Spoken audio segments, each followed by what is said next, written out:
மக்களால் நான் கட்டுவாகத்தான் நடப்பேன், கவிழ்ந்து விட மாட்டேன். கமல் இருக்க தூக்கி அடிச்சிடும் பாத்துக்க. பிக் பாஸோட 2வது வாரத்தோட முடிவில் எலிமினேஷன் லிஸ்ட்ல இருந்த பரணி, கஞ்சா கருப்பு, ஓவியா இந்த 3 பேர்ல கஞ்சா கருப்பு எலிமினேட் ஆகி வெளியில வந்திருக்காரு. ஏன்னு கேட்டீங்கன்னா பரணியோட சுபாவம் மாதிரியே ஏன் பரணியை விட மோசமான கேரக்டர்கள் இருக்கிற போட்டியாளர்கள் கூட அங்க இருக்கும்போது கஞ்சா கருப்பு சொல்லி வச்ச மாதிரியே பரணியை டார்கெட் பண்ணது எந்த ஒரு நேயர்களாலையும் ஏத்துக்க முடியாத மாதிரியே இருந்துச்சு. யாருக்கு தெரியும், கஞ்சா கருப்புடைய டார்ச்சர்ல இருந்து பரணியை விடுவிக்கிறதுக்காக கூட கஞ்சா கருப்பை நேயர்கள் ஓட்டு போட்டு வெளியே அனுப்பியிருக்க கூட வாய்ப்பு இருக்கு. அப்படி இருந்து என்னங்க பிரயோஜனம்? வெள்ளக்காரங்க கிட்ட இருந்து தப்பிச்ச நம்ம இந்தியா அரசியல்வாதிங்க கிட்ட மாட்டிக்கிட்ட மாதிரி கஞ்சா கருப்பு கிட்ட இருந்து தப்பிச்ச பரணி மத்த போட்டியாளர்கிட்ட மாட்டிக்கிட்டு இருக்காரு. முதல்லையாவது பரணியை அவர் நடந்துக்கிற விஷயத்தை வச்சு வெளியே அனுப்ப பார்த்தவங்க இப்போ பிக் பாஸ் ஷோல எல்லாரையும் கைக்குள்ள வச்சுக்கிட்டு இருந்த கஞ்சா கருப்பையே வெளியில அனுப்புன பரணியை எல்லா போட்டியாளர்களும் சேர்ந்து பைத்தியம்னு முடிவு பண்ணி வெளியே அனுப்ப பிளான் ஸ்டார்ட் பண்ணிட்டாங்க.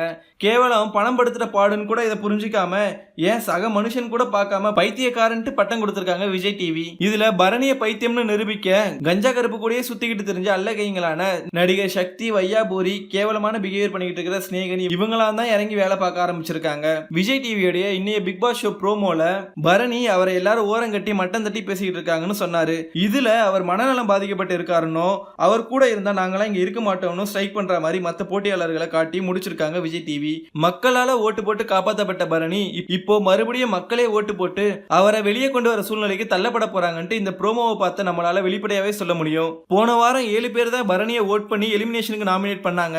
ஆனா இப்போ அவரை மனநலம் பாதிக்கப்பட்டவர்னு மற்ற போட்டியாளர்கள் நம்புற மாதிரியே ஸ்நேகனும் சக்தியும் பேசிக்கிட்டு இருக்கிறத பார்த்தா அடுத்த வாரம் எல்லா சக போட்டியாளர்களும் பரணிக்கு ஓட்டு போட்டு அவர் பிக் பாஸ் ஷோல இருந்து வெளியே அனுப்புவாங்கன்ட்டு கணிக்கப்படுது. இந்த பிக் பாஸ் ஷோவால அதுல பங்கெடுத்துக்கிட்ட போட்டியாளருடைய மானம் தான் போகுதுன்னு பார்த்தா இப்போ அவங்களுடைய மனநிலையும் பாதிக்க வச்சு உயிரோடவே விளையாடி சம்பாதிச்சுக்கிட்டு இருக்கு இந்த விஜய் டிவி. பணம் மட்டுமே சம்பாதிக்கிறது வாழ்க்கை இல்ல, நல்ல உள்ளங்களையும் சம்பாதிக்கிறது தான் வாழ்க்கைன்றத விஜய் டிவி எப்பதான் புரிஞ்சுக்க போறாங்கன்னு தெரியல.